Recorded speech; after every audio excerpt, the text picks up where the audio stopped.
Hello guys आज सकाळु सकाळु मो husband माछ नहीं आसी जाइए एटा रोही माछ ताको मु भलसे हलदी आउ लुण देकी ताको मु धोईकी कोड़े देइथिली। आज मते आंबिल खाइबा को बहुत मन होउथिला माछ आंबिल जेहेतु मो पाखे टमाटो नथिला कि आंबुल भी नथिला तो मु सेति पई तेंतुली थिला मो पाखे फ्रिज रे ताको मु तळे जाउथिली गछरु आने पई भृसंग पत्र आनिबा पई जेहेतु मते मिलिलानी आंटी कहले मते देले कि तू आंबुल अच्छी नहीं कि करे जेहेतु मुझे धोईदेली भलसे कढ़ई रे माछ को भाजीदेली गोटे गोटे करी माछ को बहुत भल भाव से भाजीदेली।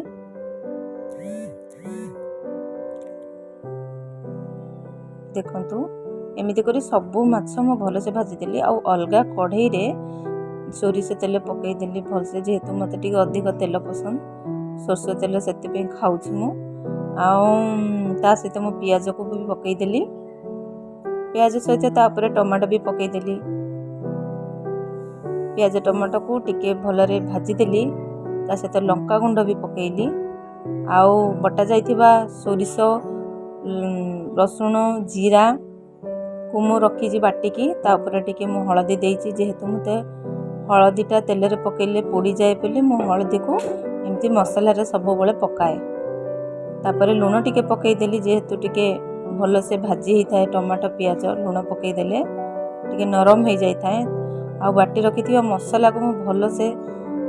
पानी टिके देई देइकिरी पकईदेली ताको मु भल से एबे कषा कषी करूची।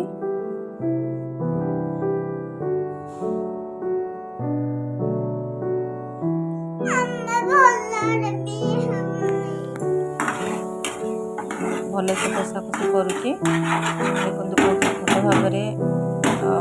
तेल उपर को उठी जाइए मसला उपर को तेल कषी हो जाइए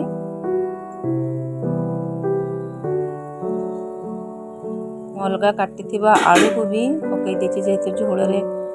सोरिष झोल आलू नथिले टोटाली भल लगे ग्रेवी रे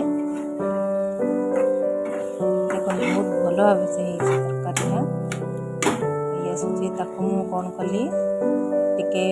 रखी अलगा गरम पानी करी अलगा पटे बसई थी ताको ये पानीटा मु देदेली पकईदेली पानी पकईला पोरे 10 रु 12 मिनिट ताको फुटीबा पई मु छाड़ीदेली गोटे कभर करिकी प्लेट से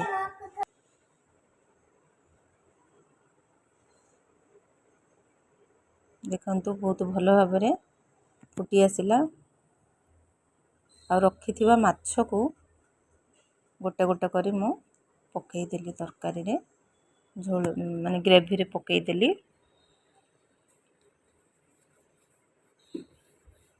आउ जो आंटी मते दुईटा आंबुल भी देइथिले ता सहित आपको भी टिके फुटीबा पई छाड़ी देइची आंबुल दीटा मु टिके पानी रे धोई देई बतुरे की रखीची।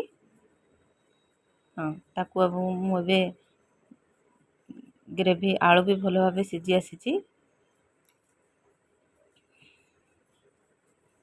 तापर घोड़ाई देली प्लेट को आउे फुटी आसवाई देखते बहुत भल भाव फुटी जाइए झोलटा बहुत भल भी देखा जाउची ता सहित काटी रखी धनिया पत्र कंचा लंगा को ऊपर ताको भल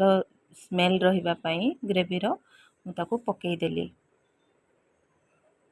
देखो बहुत भल भाव फुटी आसी झोलटा बहुत भल भी बढ़िया भी देखा जाउची तरकारीटा तो बंद करदेली टिके दम करने।